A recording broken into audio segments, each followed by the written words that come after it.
We are the newspaper stand where we meet with people who read through the newspaper and tell us their own opinion about what they see on the pages of newspaper and other stories too. The biggest story on the pages of the Punch this morning, it's about the herders. Town presents evidence. Alleged herders collected 50 million naira ransom, raped 15 women. And the story with Governor Akeredolu and the herdsmen, the story about Sunday Igboho and the herdsmen, they are all on the pages of newspaper. So we will meet with people and they will tell us their own view. I am BC Arobusoye. Yeah, good morning, sir.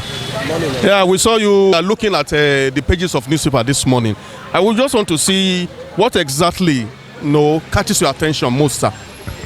Well, for this morning, it's just the 7 days ultimatum that expired today, and the Akeredolu government has actually, the Metiala is actually in Ondo State, trying to see how they can resolve the issue, trying to follow suit what the government has put in place to see whether they can make peace. The other thing again that interests me is the Sunday Igboho. You understand? It seems to be the mouthpiece of the Southwest in terms of this Fulani herdsmen. He's picking the mind of the traditional people, the leaders, the less privileged voice, and a lot of prominent Yoruba leaders are actually supporting him. And it's a welcome development, because looking at it from that angle, they will know that if someone can speak out his mind, that the killing of my people is much, the government is not saying anything. And I believe that what he's doing, he should do it in a diplomatic and in a legal way. He should not just take the law into his hand. They can push him. If he doesn't do it very well, he will just discover that he lands inside the gutter. But he should do it diplomatically. That's my take about that. In the aspect of the COVID-19, from the paper this morning, that was yesterday, that Lagos recorded about 328 or so. My question is this: I'm not saying there's no COVID-19. Where are the testing centers? How are they getting their figures? These things is becoming a permutation. They just sit down and do permutation. On Saturday morning, they said there was no COVID-19 in Lagos. How come are all these figures coming out? And are they playing permutation with the lives of Nigerians? This government is not sincere about what is happening to Nigerian citizens. That's my take about that. If the government are sincere, they're going to put things in place, and before you know, things will get better. The NCDC, enough campaign is not going.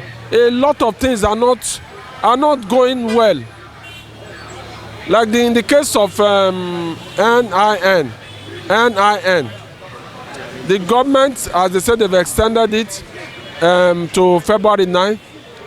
They want to put people in bondage. The government knows the people that are doing these things. If the government put their heads together, we'll be able to conquer this menace we have in this society. That's my take, sir. And we are talking about NIN, the registration of our numbers. Should attach it to our phone numbers. And they are the ones shouting about coronavirus in the land, that the thing is increasing every day. Do you think it's even ideal enough for them to continue, to ask Nigerians to continue to register with this pandemic that they are shouting about?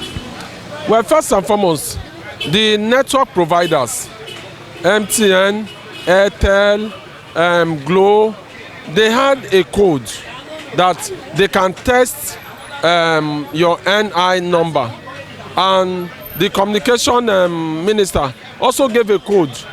That code simply refers to test your NI number, the network provider will send it to NI. But because we are not organized in this country, enough information are not disseminated. A lot of people want to get to that place, to the office, that if I don't get to the office, I will not be able to do it. It shows that there is not enough orientation of what the people are not getting enough information. Even when you do it on phone, people will still do not believe. But do you believe that you know that there are a lot of Nigerians that have not registered for that at all from the beginning? There are strategic ways. As in they've not registered for the year. I know there are a lot of people that have not, but there are strategic ways they can do it. This NIN, this NIMC. I did mine in 2012, and I got the card in 2015. But it's not that the thing just started yesterday. This thing has been in place since 2012 when Jonathan was there. But because the government are not sensitizing the people, they are not telling people the essence of this. That is the reason why now, because of the security challenge in the land, they are putting people in this pandemic risk. If there's enough information, sensitization, I believe that this thing we are seeing, queue and everything in their office, it will not be there.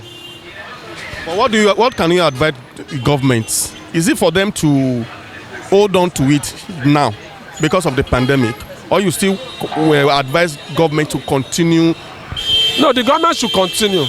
They should not give a deadline.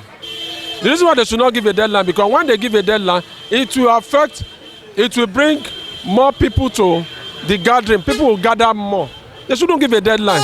They'll just say before the end of this year, everybody should do their NIN. They should do it.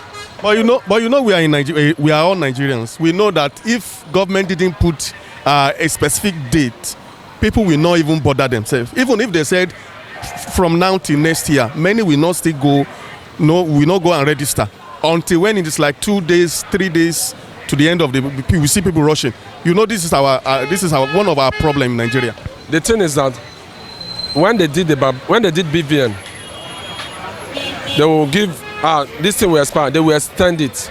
They extend it. That's how they are going to do it until they will say it's going to be a continuous exercise.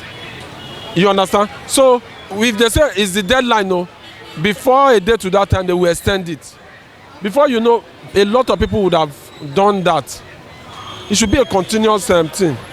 Thank you very much, sir. Have a nice day, sir. Yeah, my name is Kunle Akintunde, right?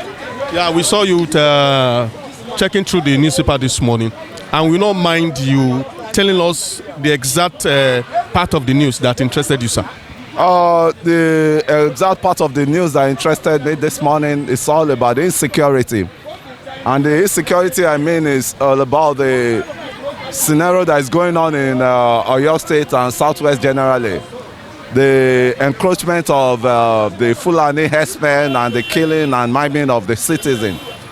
And the ransom they've been paying. Can you imagine? You come to somebody's land, you settle down peacefully, they accommodate you, and you ended up causing havoc to them.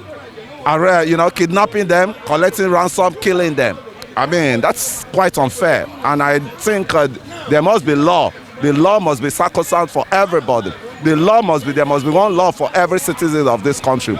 The Fulani herdsmen should not have their own different law, and the other part of Nigeria have their own different law.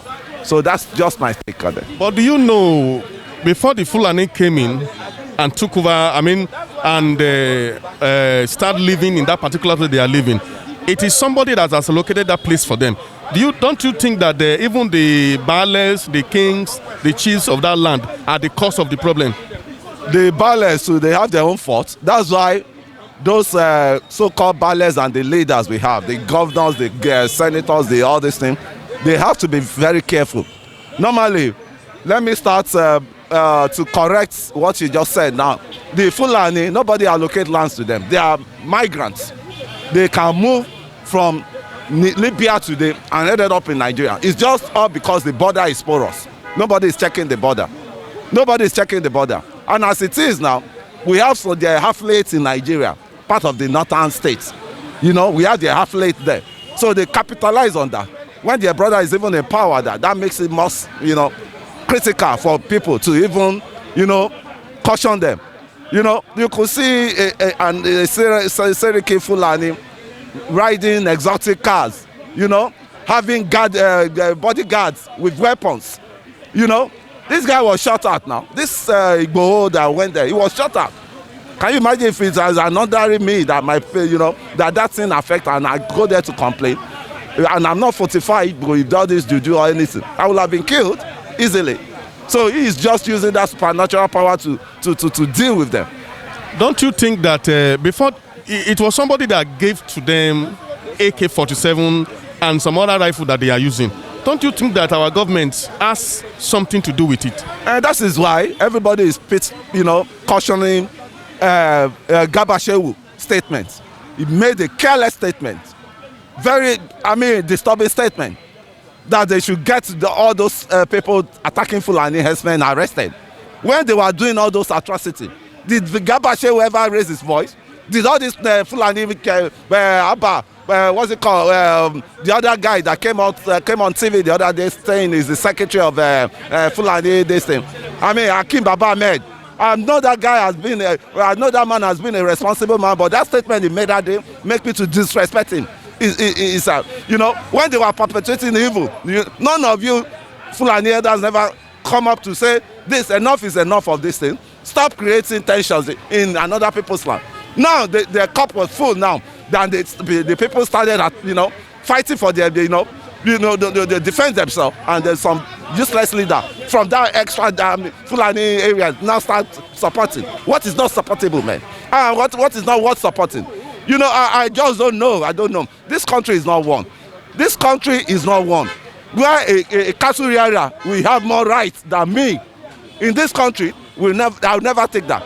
If it is worth denouncing the citizenship of this country, I will do that. Do you think the 7 days ultimatum that the governor of Ondo State gave to them, I think is already expiring? Do you think it's still going to stand? It has to stand, and I'm sending a signal, serious message to this all these our so-called governors in Southwest here. They should take the bull by the horn. They should not be feared. They should not be threatened. They should say what they. You want to leave your children. You have children at home now. People are killing your children, and you are being politics. You are putting politics into the affairs of the death of your children. Is that possible? So they should put on their thinking cap, not politicize everything. Say it the way it is. Nip everything on the bug, man, and say you don't want them again. You don't want the criminals among them again. You don't even want any Fulani herdsmen again. Because it's uncalled for. You're killing these people, you're collecting ransom in their own land. For what? That's a madness. And any president that is supporting it needs impeachment. Any governor that is supporting them needs impeachment. That's just it, man. Do you think the Inspector General of Police has given order that the CP of Oyo State should arrest Sunday Igboho? Do you think he's going to arrest him? I will disrespect that order. That's a bias order. Where was the IG when they were terrorizing the area? Where was he?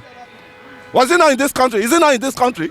Has he not been hearing of this molestation and you know, the threatening and the havoc those people have been causing there? Have you not been heard? Is he not in this country? See, these people should be careful. These people, political, the IG is being paid by our taxpayers' money. So he has to be neutral in all cases. He did not get there by saying he's a Fulani. He got there by the Nigerians, Nigerians, system, not Fulani system. So he's the IG of every tribe. Not only Fulani, and when Fulani commit, you now start supporting and saying they have no right to attack them. They have no right. When they were committing perpetrating the atrocity, where was the IG? Did the IG raise a voice? See, the truth everybody has to be opening their mouth to say the truth in this country. That's just it. Thank you very much, sir. Have a nice day, sir. My name is Lucky. Thank you very much. See, the main headline today is herdsmen invading the Yoruba land.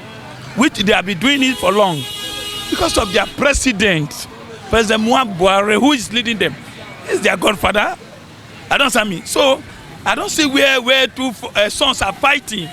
Then instead of father to call the two sons, then you are supporting one. Automatically, is their head father, is their president, is their patron. So let me tell you, right from day one, Buhari claimed that seat. We are not be having peace. I don't see me. If you check the post, you see all posts in Nigeria are Fulanis. Look at the NPA, he still replaced that guy again. So automatically, that man, I don't think he's a Buhari. It's a wound that we have in Aso Rock. I don't see me. I'm telling you the truth, the fact. How can you go to somebody's farm? People don't go farm again. Why did they open border? Because people are not farming.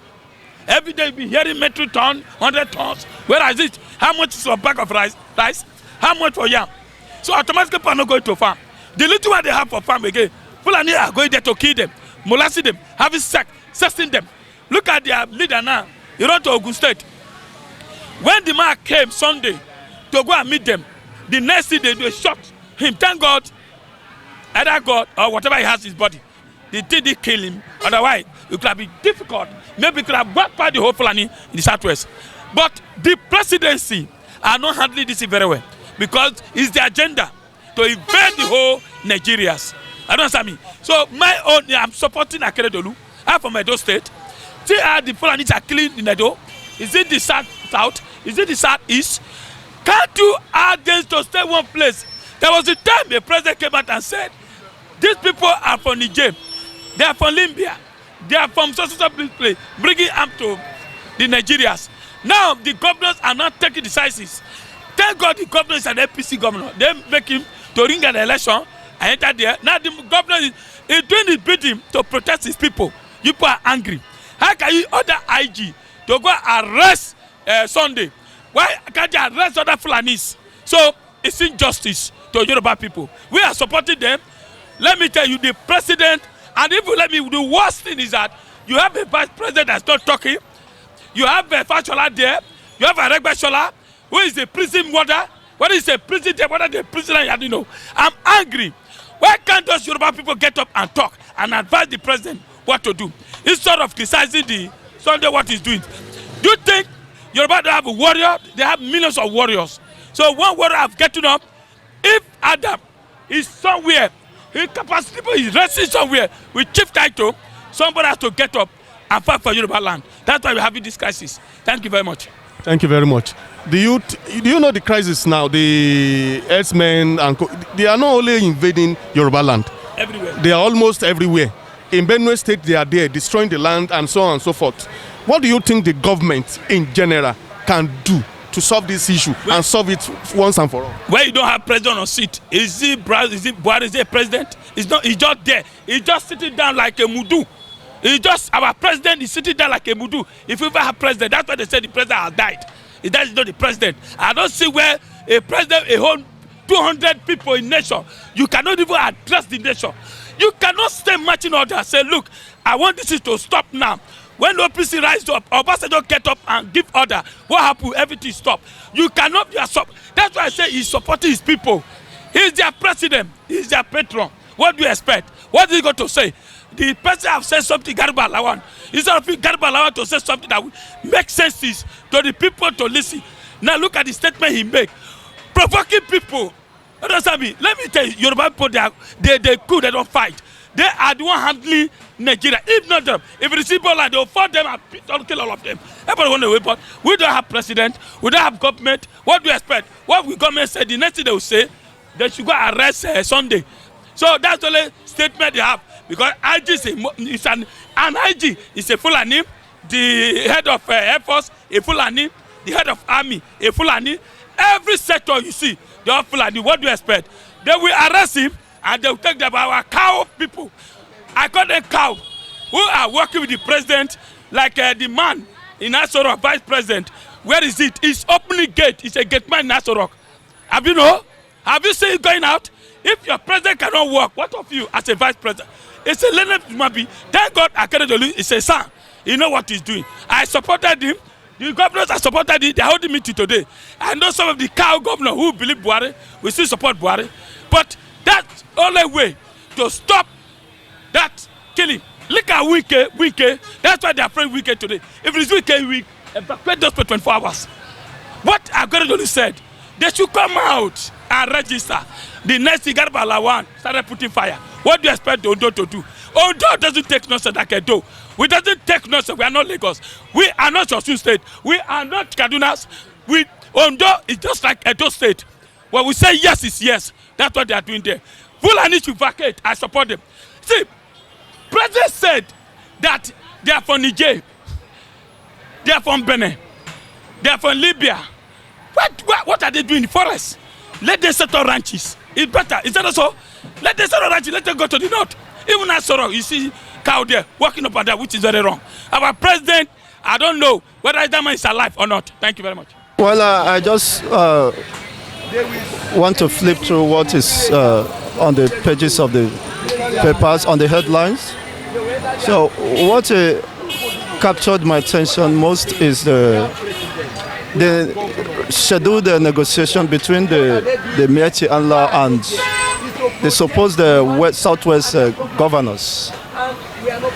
You see, at this time, we may want to ask ourselves the fundamental truth. What is the main reason behind this restlessness? What is the main reason behind this wanton killings and destruction of properties by a particular race, by a particular entity called the Fulanis, under the guise of Miyetti Allah, as the umbrella that projects their interests? You can see that clearly. Even the Southwest governors and the advisors have not got to understand the main ulterior motive why they are ravaging, invading several territories, regions across the Southwest states, across other South or Southeast states. Their main agenda is to invade a particular community and destroy them and occupy. Over time, they do that gradually, bit by bit. You can see what happened in Kwara State, Ilorin. They succeeded, after dislodging the original owners of those areas, they occupy and enthrone their own person to become the emir of Ilorin, which have never happened. You cannot go to the north and become the emir, an Igbo man become the emir of Kano. You cannot go to Sokoto and an Igbo man or Yoruba man become the Sultan of Sokoto? Huh? It cannot happen. You can see the program of these people. So it is far beyond herdsmen, herders, classes and all that. Their main purpose and objective is to perpetuate and perfect the agenda of their grandfather Donfodio, Usman Donfodio, to invade the Nigerian enclave bit by bit. It might take several decades to achieve that. You can see they are rolling out their plan gradually. They have extended their tentacles to the southwest, having subdued the northern regions that are predominantly occupied by the Hausas. You see, they are moving down to the southwest and now occupying the forest regions, so that from there they can launch their attack and retreat back. You can see most of the kidnapping, most of the armed robbery incidents has been traceable to them. You see, the killings and all that, the manning of, what are they doing in the forest? Does a normal human being live in a forest? I have been in the north. When my fathers were there, what we do, we go and rent an apartment where we have clusters of people so that you can associate with them. You can have and understand the manner of and the cultures of men. But they come to the southwest, they isolate themselves at the bush. They only communicate with animals. And it's not a surprise why they are behaving ultimately as animals. You see, but because the only association they have is with the animals and with their cattle. They have sex with their cattle, and most times I pity the southwest leaders. especially traditional leaders. Most of these sacrifice cattle are being, injected. They sleep with them and give it to the traditional rulers in exchange of their destiny and their land in advance. They never knew. You see, and with this ongoing negotiation, I hope the Southwest governors will not sell out their posterity. Having understood the main reason why these people, you experience the mass inflow of the Fulanis down to the southwest and southeast. It's just that the southeast we have so proactive to resist them. You see, but the southwest and traditionals we are just reluctant and indifferent about the reality. Even in the face of reality, they are denying the fact that these people have come to invade them. They have come to have a repeat of what happened at Ilorin. I told you that no Yoruba man can go to Sotokoto and assume the position of Sultana. It's not possible. Impossible. It's impossible. So how comes a Fulani, a fugitive from the Sahara, Sahel, coming down to the Yoruba soil, ancestral land, to enthrone an emir of their own extraction? That shows that is a dangerous signal. So they should not sell out their destiny and the posterity of their children and their own people at the altar of negotiation or trying to allow these people. The best thing is what as Mr. Chief Sunday Igboho is leading. He understood that in the next 30 years, these people will overrun the generation coming, the Yoruba generation, and take over the land. And there may not be older men that will tell them the story, the history. That's why they erode history in our curriculum, school curriculum. So that you cannot have something to tell your own people, upcoming generation. So I don't see anything coming out of this negotiation. If it is not, it will not be in the interest of the Yoruba race. If it will not be in the interest of the Southeast, of the Igbo man. You see, you cannot tell me you will come to my house, I gave you a place to stay, you overrun my people, you kill them, you murder them, and you cannot restore those lives back. The wanton destruction of properties cannot be compensated. Even though they can be compensated, at what price, at what cost? Is it at the cost of losing your own ancestral home? So it's not unfortunate. Don't you think we are the cause of this issue? Now we believe many of them were not Nigerians. They came out from somewhere far away down to Nigeria. At least the borders were opened. They came through a border. And we believe we have the policemen, the security men over those borders. What are those guys doing? Thank you very much. It's a very sensitive question. I'm sorry, when they are coming in, they didn't just came alone. They came with AK-47. They came with knives, with cutlasses, and every other gadget that they use in killing, destroying people. Don't you think our security men are also part of this thing, or they are even helping them? Of course, clearly there is a conspiracy of silence on the part of the said government, who happened to be Muhammadu Buhari happened to be their grand patron, the grand patron of Fulani elders. So how could you think he will work against his own people, which he represents their interests? It's quite unfortunate that people do not understand what is going on. That's why in 2015, the Yoruba race rallied round to dislodge a candidate from the southern region of the country, in the person of Jonathan, at the expense of maybe being compensated with juicy positions and all that. You see, which is now rubbing on them. You see, they are not bearing the brunt of those sellouts. You see, the consequences of those betrayal and all that. And now they are not crying. You see those people that lead, of course, agitations and protests, doing the vacates and all that. They are silenced at this point. You see, there is a conspiracy of silence. How could you, the borders become porous?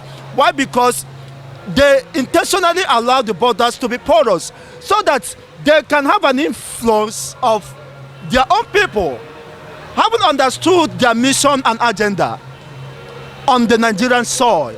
So that is clearly the position. So there is no way they can checkmate and work against their own agenda, because the Bible even says that a kingdom that rises against itself must surely collapse. So they understood that they are a kingdom different from the Nigerian states, and they want to overrun the Nigerian state, having the opportunity to have one of their own at the helm of affairs. Look at, of course, they have overrun the entire northern region, which is predominantly occupied by the Hausas and the Nupes and all that. Now, go to North, go to Kano, go to Katsina, go to Sokoto. The emirs and caliphate, those in the authority, are Fulanis. They have dislodged the Hausa race. They have no voice. They are nowhere to be found. They are now extending this down to the southern region of the country. So what do you think Nigerians in general, what do you think we can do to solve this situation and solve it finally? Thank you very much. It's not about Nigeria at this point. This is about ethnicity, nationality. The Yoruba race should not allow their own nation to come into extinction. If you leave it at the hands of the so-called governor or the president, they will mess everything up. You will rise, every nation should rise in defense of her own people. The Igbos should rise and defend their own people. You can see the sentiment that is playing out from the federal government, the said government, who should protect the overall interests of the people. They are now playing partisan. They are now siding their own people, giving ultimatums and threats of war and all that. You see, against other ethnicity. So it is high time now. The people should understand that, especially the Yoruba race, it's not about eating cow, you see, and eating meat. It is about your own people. If you neglect these facts, you will not ignore the fact that you may come to extinction.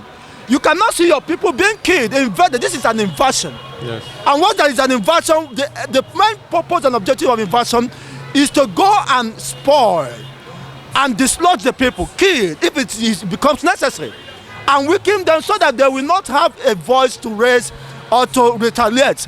That is what is gradually being perpetuated. You can see they move about with AK-47 unharassed. None of those culprits, kidnappers, serial killers across the nation has been arrested. No Fulani man has been arrested and prosecuted. What does that tell you? That tells you clearly that this is the clear agenda of the said government under the watch of Muhammadu Buhari. They are bent at, look at, if I'm the one now, if it's another tribe that is perpetrating all this thing, they would have sent the Operation Python dance, Operation Crocodile dance. What oppression are they declaring against their own people? Why you have them at the helm of affairs, and IGP is a Fulani man, the Buratai, the chief of army staff, all the security apparatus are extraction of the Fulani origins. So what do you expect to see? You see, this already is a Fulani nation. But if we must stand against that, it is now. The Yoruba is not about fighting against the Igbo, of Igbo fighting against the Yoruba. There should be a synergy in defense of their common interests and in fight against their common enemy. What has captured my attention is the current matter trending now in the public. In fact, I would say a national issue, national matter that has become a concern to everybody, which has been the issue of Fulani herdsmen invading every canyon of Nigeria. If you follow the trend of the attack of this herdsmen right from when Buhari became president, it has been consistent. If you cast your mind to how they killed a number of people in Benue, that we saw corpse covens, the same thing all across the country. That has been their mode of operation. They will bombard a community, unleash terror, kill, destroy, dislodge. So that has been what caused my attention. And particularly the one that happened in Igana, in Oyo State, the way it's happened, what has gone about it, what actually led to it, and consistently have been following that particular area of Oyo State, the Okeogun area. It has been so enormous. The destruction has been so enormous. Life and property, destruction of farmlands, destruction of people, killing. So I was trying to see what's the latest about it. Because last week, we heard that they invaded the Igana community, they killed several people, and one of the Yoruba sons fight enough of this, and then he mobilized his people. Because if you are at a point of being extincted from your ancestral land, then it will be stupid for you to keep watching without rising up and yes, otherwise you'll be wiped off, you'll be exterminated from land, you won't be in an history again. So I saw how Sunday Igboho led the mobilization. It's an awareness. It led people that this is your ancestral land, you must not be exterminated. Your welfareism, potential of being accommodative must not be mistaken for weakness and stupidity, that such that will not be invaded in your community and be eliminated. You mobilize these people, you conscientize them, and they rose up to defense. But to my greatest surprise, instead of the presidency under Garba Shehu, who is the spokesman to the presidency, instead of him to rise up to the occasion and speak nationally that look, the menace of these people have been so much, it took side. The IG has instructed that Sunday Igboho should be arrested and flown to Abuja and be prosecuted. Is the most annoying statement you can ever hear from a presidency spokesman. I don't blame him. He's a Fulani man too, I suppose. Their agenda has been what they inherited from their great forefather, Usman Fodio. In 1804, I launched a invasion on Hausa community, who accommodated them and eliminated them, killed all their leaders, and imposed emir on them that made them to dominate all the Hausa land. And don't forget, Prime Minister Tafawa Balewa too said, continuing the agenda of Usman Fodio, he said they will rule from the north and end in the Atlantic here. He said the same thing. So he was also so every so the new man who was bent of pursuing the agenda is the President Buhari. Don't forget the rugged ambition of Buhari to settle Fulani in every community, so that to be a launching pad. That the master plan was not rugged something itself. It was meant to be a military establishment of Fulani extraction in every community, so that they will now grow formidably into a military size, where they will now begin to launch attack on every community and then overrun the whole country. But when the Ruga failed, they are now developing new strategies. Don't forget the water resources bill that they also came through backdoor again. Thank God for Gbajabiamila Amila, who also now reason that this is not beyond, this is beyond ordinary parties or something. He rose up to the occasion.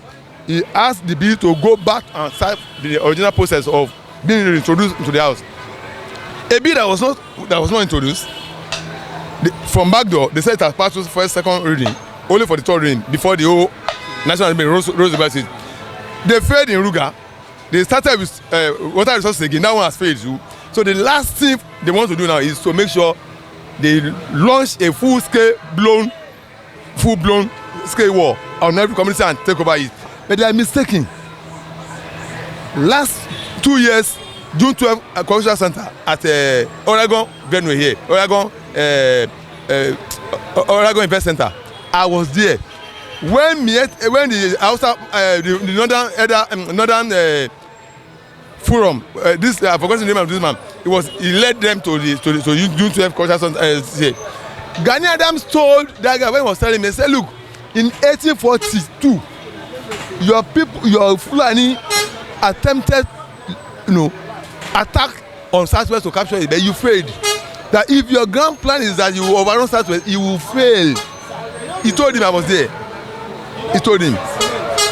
The master plan of Fulani is to launch a wide-scale attack on every community and take over the land. There is a mistake that they will fail. And I don't blame them. What made this to be happen was our politicians who only are concerned about their political interests alone. As far as they are concerned, once they get political party office, they don't concern about their own region. They are ready to trade off their people for their own selfish political interest. But they are forgetting that it is your own region where you derive your constituency on which you claim you are representing anybody at any level. If your constituency is taken back from you, you are defeated, is overrun, you are eliminated. Where will any southwest westerner claim his constituency? Where it has been overrun by Fulani, have been taken by Fulani. So our politicians, they are the one causing the problem. They don't care about their region. They are more concerned about their own selfish political interests. That's what is causing this. And I'm sure what Sunday Igboho has started,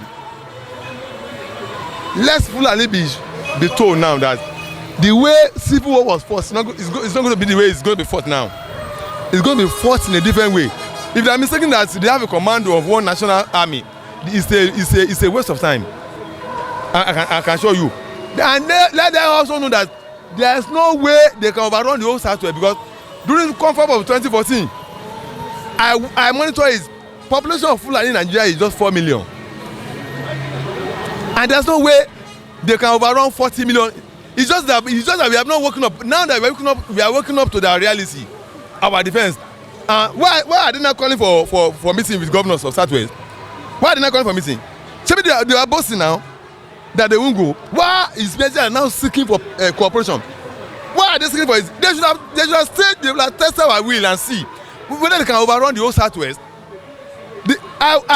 Last year, I still remember what happened in Ubuluku in Delta State, where they killed the traditional ruler. They killed a lot of people there. About 2 or 3 years ago, Governor Enugu State, he was crying how they made his town in Enugu State and kill people. The governor was crying, was shedding tears live. So these people, they are all around the whole country, killing, destroying, and Buhari never attempted to arrest any one of them since this thing has started. It's an agenda of Fulani interest to capture the whole Nigeria. It's a failed attempt. It's a failed agenda that will never see the light of the day. If they try and if they try and mismanage this thing that leads to crisis, into community against community, they will be the target. Let them be known to them that they will be the target. Ordinary Boko Haram without standard cooperation, they can't overrun Boko Haram. So if the South pull out and face them, they will be established from within Nigeria. Because Boko Haram alone, they can't subdue Boko Haram. It's the resources of the South that are used to sustain themselves. The confab during 2014 confab, when the resources allocation matter was being discussed, there's a tabulation of the percentage of resources contribution of each region to the federation account. South, Southwest, Southeast, North Central. Northwest and Northeast, they contributed 0 to federation account, and they are the one getting the highest share. 0 contribution go to it. AIT normally show it from between 12:30 to 4. 0 contribution. They don't contribute anything. The highest contribution is from the South and part of the Midwest, and they're the one controlling the highest share. So they will be at and whether they like it or not, it's just a matter of time. This structure is called Nigeria can never continue like that. It will come to an end whereby we be, whether they like it or not, there will be structure. If they don't allow the structure, we will break finally. They can't sustain it. So what I will advise other regions is that as Southwest has led the onslaught against them now, I want Igbos to as I started with Eastern Security Network started by Nnamdi Kanu, they should also launch the same attack on them in Southeast. South should let them do the same thing. I'm sure Midwest, I know Governor Tom, I give a kudos to him. He's fighting them all hard. Let the whole 4 regions launch an attack against them. Let us now see where they will want to actualize their agenda of territorial expansion, conquest, expansion, and domination and ruling, and turn every person to slave. That's what I would advise every region to do. And the meeting they want to do with Southwest governors today, where I trust Akeredolu because I follow him on the issue of Motekun. He's too firm. He was lambasting the IG. On someone else on channels, I watch him. He lambasted the IG because as chairman of government of Southwest Forum, he told the IG, who does it think he's talking to? Are we his boys? They'll be telling us we cannot do Motekun. So, and I love the courage. I know with him, the chairman of the Southwest Government Forum, he's not going to take shit I know there are a few of them who are yes sir governors. Of course, Lagos State, you know, Ogun State, my state, they are yes sir governors to their godfathers. They are yes sir. But people like Akeredolu, Makinde is somehow behaving somehow that I cannot vouch for him any longer. But I know we are Akeredolu in the shadow of the governorship leadership of the Southwest. I know it's not going to compromise it. Let them fight Fulani and exterminate them from all their region. Let them go back to the north. Let them start their ruga, their farming, their grazing. Let them go to the north. Let them bring their cow and sell to us. We buy their cow, pay them, go back. Let them do their grazing in their land. Leave our people. Don't go and disrupt. Do you know that in Ogun State, in the news just last week, they went to Alamala barracks. They bring soldiers, terrorizing communities in Ogun State. They were carrying the picture, everything, and they were terrorizing. They bring the Fulani herdsmen went to Alamala municipal barracks. So the federal government is now using the national military to against some section, against some citizens of the country in favor of another citizen or section of the country. It's using military in support of Fulani against other citizens of the country. Is that a sensible president? A Fulani president. You're not deploying military to back Fulani herdsmen, to be invading communities and be flogging and be destroying people and be killing people if they don't allow them to graze. You can see what the president is doing. Is that done anywhere? You swore an oath to protect the interests of all citizens of Nigeria. You are not deploying the military sectionally against your Fulani people, against the rest of the community. Is there in the paper last week? Even the presidential ministry authority that this is what is happening. And people carry the scene. You saw the picture. How military were going together with the Fulani herdsmen in Ogun State forest, villages, towns, and they were attacking people. That if they don't allow Fulani to they're beating them, destroy them. Is that what a president should do? So the ideas are number in this country. It's a matter of time. Whether they like it or not, whether they resource or not, but the structure cannot continue like that. Continuously, it must come to an end. This structure cannot stand. It must crumble one day. My advice is for Buhari. Let him not escalate this, because if he wants to escalate this, they will be the one that will have their fingers burnt. The war will not be fought as it was fought in 1967. Let him be sure of that. Don't let him not think that he has military that will command. That will come and you give one command one way. Before you know he's already bombarded in Nassau Rock. I'm telling you, because he will be the first target to be removed. That's not thing that he has to command. You give to army. The people who overrun army, NSA should tell him what happened. That's just not civilian. People that will be on system will be militants and armed men, warriors, fighters who want to liberate their land from invasion, from oppression, from slavery of Fulani, of which Buhari is part and parcel. Tell me one Fulani herdsman that have been arrested. No single one. See, look at the killing that happened in Benue. Look at the one that happened all across the country. No single Fulani herdsman have been arrested and prosecuted. Malami said he has no evidence to prosecute any Fulani herdsman. But when the Amotekun was survived from, was making noise all around. Thank God for Southwest governors who stood their ground that go to hell, we are ready for you. I think the only language these people understand is violence, resistance. That's the only language they understand. Resistance, violence, aggression against them. That's what the Bible also say. That the kingdom of God suffered violence. The violent take it by force. The only language these people understand is violence, resistance, aggression. Not dialogue. Even in the face of understanding they come for dialogue, let's resist by resistance. The kind of dialogue we have there must be resistance dialogue. That's my contribution.